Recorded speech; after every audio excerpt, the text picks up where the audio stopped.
السلام عليكم، يا رب تكونوا بخير. النهاردة بقى هنعمل مع بعض كيكة برتقان بس بجد تحفة. امشوا كده على الطريقة بالظبط علشان تطلع معاكم بالجمال اللي انتوا شايفينه ده. احلى كيكة برتقان هتاكلوها ان شاء الله. تعالوا كده على طول نشوف الطريقة، بس لو اول مرة تشوفوني انا اسماء شاور ودي قناتي.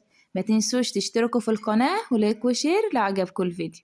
أول حاجة هنقول بسم الله الرحمن الرحيم ونصلي على الرسول.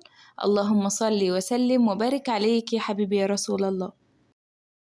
أول حاجة كده هنجهز المواد الجافة كلها على بعضها. جبت كوبايتين ونص من الدقيق، حطيت عليهم معلقة كبيرة من البيكنج باودر ومعلقتين كبار كده من النشا، واحط كمان رشة ملح بسيطة خالص، واقلب كل المكونات دي مع بعضها كده. بعد كده جبت الحلة بتاعة العجان وحطيت فيها 3 بيضات، وطبعا ممكن نستخدم كوز الخلاط عادي جدا او المضرب اليدوي كمان.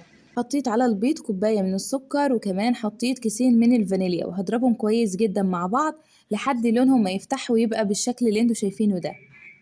هنزل عندي كده بمعلقة خل بقى كبيرة كده، ومعايا كمان معلقة كبيرة من بشر البرتقال، وكمان هنزل بكوباية الا ربع من الزيت، وهرجع بقى اضربهم مع بعض شوية كده لحد بس ما يختلطوا مع بعض.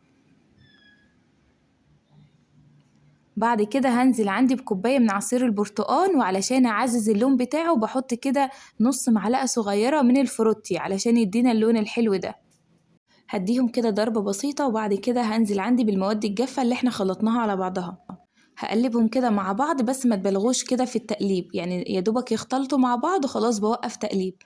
احط بقى الخليط ده في صينيه كده دهنها بالزيت ومبدراها بشويه دقيق، وادخلها الفرن على درجه حراره 180. بدخلها كده في الرف الوسطاني وبولع من تحت، بس بعد نص ساعه بفتح عليها الفرن.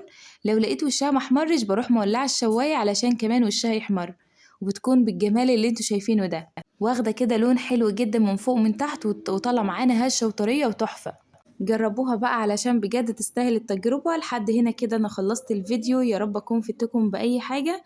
استنوني الفيديو الجاي، استنوني في فيديوهات كتير حلوة، واسيبكم في رعاية الله، والسلام عليكم ورحمة الله وبركاته.